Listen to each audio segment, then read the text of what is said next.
जय माता रानी। दोस्तों, आपके अपने चैनल माय वॉइस में आपका बहुत बहुत स्वागत है। माँ भगवती दुर्गा की कृपा सदैव आप पर बनी रहे।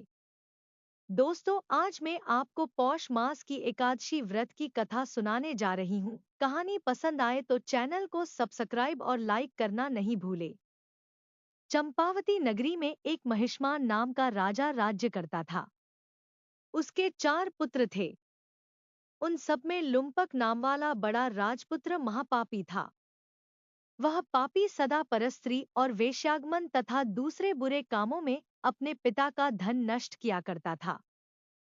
सदैव ही देवता, ब्राह्मण, वैष्णवों की निंदा किया करता था। जब राजा को अपने बड़े पुत्र के ऐसे कुकर्मों का पता चला तो उन्होंने उसे अपने राज्य से निकाल दिया। तब वह विचारने लगा कि कहाँ जाऊं, क्या करूं। अंत में उसने चोरी करने का निश्चय किया। दिन में वह वन में रहता और रात्रि को अपने पिता की नगरी में चोरी करता तथा प्रजा को तंग करने और उन्हें मारने का कुकर्म करता। कुछ समय पश्चात सारी नगरी भयभीत हो गई। वह वन में रहकर पशु आदि को मारकर खाने लगा। नागरिक और राज्य के कर्मचारी उसे पकड़ लेते किंतु राजा के भय से छोड़ देते। वन के एक अति प्राचीन विशाल पीपल का वृक्ष था। लोग उसकी भगवान के समान पूजा करते थे। उसी वृक्ष के नीचे वह महापापी लुम्पक रहा करता था। इस वन को लोग देवताओं की क्रीड़ा स्थली मानते थे।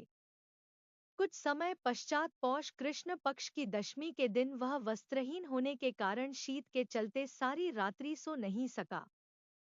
उसके हाथ पैर अकड़ गए। सूर्योदय होते होते वह मूर्छित हो गया। दूसरे दिन एकादशी को मध्याह्न के समय सूर्य की गर्मी पाकर उसकी मूर्छा दूर हुई। गिरता पड़ता वह भोजन की तलाश में निकला। पशुओं को मारने में वह समर्थ नहीं था। पेड़ों के नीचे गिर हुए फल उठाकर वापस उसी पीपल वृक्ष के नीचे आ गया। उस समय तक भगवान सूर्य अस्त हो चुके थे।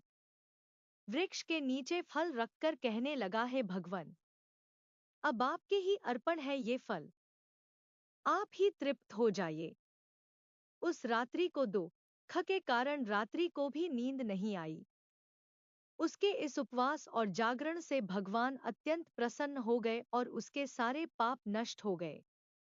दूसरे दिन प्रातः एक अति सुंदर घोड़ा अनेक सुंदर वस्तुओं से सजा हुआ उसके सामने आकर खड़ा हो गया। उसी समय आकाशवाणी हुई कि हे राजपुत्र, श्रीनारायण की कृपा से तेरे पाप नष्ट हो गए। अब तू अपने पिता के पास जाकर राज्य प्राप्त कर। ऐसी वाणी सुनकर वह अत्यंत प्रसन्न हुआ और दिव्य वस्त्र धारण करके भगवान आपकी जय हो कहकर अपने पिता के पास गया। उसके पिता ने प्रसन्न होकर उसे समस्त राज्य का भार सौंप दिया और वन का रास्ता लिया। अब लुम्पक शास्त्रानुसार राज्य करने लगा। उसके स्त्री, पुत्र आदि सारा कुटुंब भगवान नारायण का परम भक्त हो गया। वृद्ध होने पर वह भी अपने पुत्र को राज्य का भार सौंपकर वन में तपस्या करने चला गया और अंत समय में वैकुंठ को प्राप्त हुआ। अतः जो मनुष्य इस परम पवित्र सफला एकादशी का व्रत करता है उसे अंत में मुक्ति मिलती है। जो नहीं करते वे पूंछ और सींगों से रहित पशुओं के समान है। इस सफला एकादशी के महात्म्य को पढ़ने से अथवा श्रवण करने से मनुष्य को अश्वमेध यज्ञ का फल मिलता है। आपको कहानी पसंद आई हो तो चैनल को सब्सक्राइब और वीडियो को लाइक कीजिए।